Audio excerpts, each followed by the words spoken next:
Recording by DJ Balkrishna Studio Baheri। सुन रहल छी धनीलाल म्यूजिक के भक्तिमय प्रस्तुति।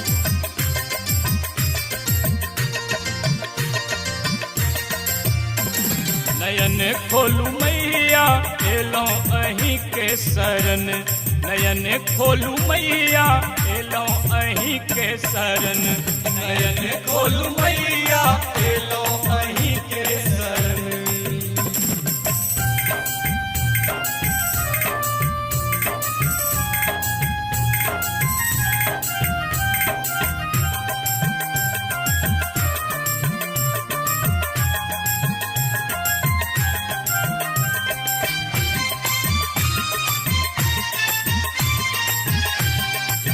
एखन अहाँ सब सुन रहल छी डीजे बालकृष्ण के भक्तिमय प्रस्तुति।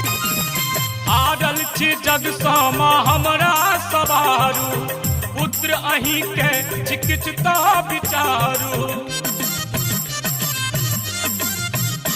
हे हारल छी जग सामा हमरा सवारू, पुत्र अहीं के चिकित्सा विचारू। दिन करब पूजन नयन खोलू मैया एलो अहीं के शरण, नयन खोलू मैया एलो अहीं के शरण, नयन खोलू मैया एलो अहीं के शरण। Music by DJ Balkrishna।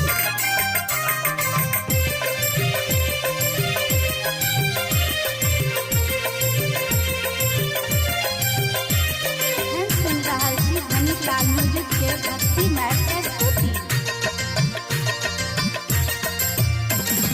सबहक अर्जी माँ आही सुनै छी, हमरा बेर किया आँख मुनै छी।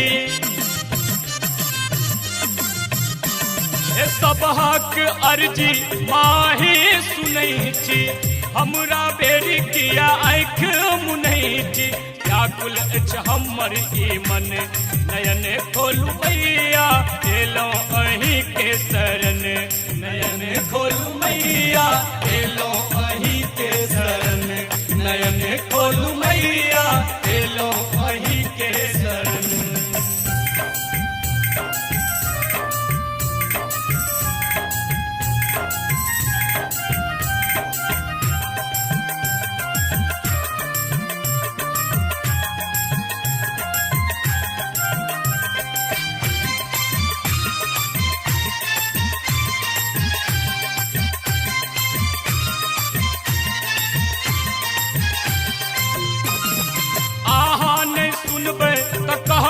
हम केकरा पुत मधुबनिया सुनाबै दुकरा। हे आहा नहीं सुनबै त कहबै हम केकरा, पुत्र मधुबनिया सुनाबै दुकरा। सस्ती लिखैया भजन नयन खोलू मैया एलो अहीं के शरण, नयन खोलू मैया एलो अहीं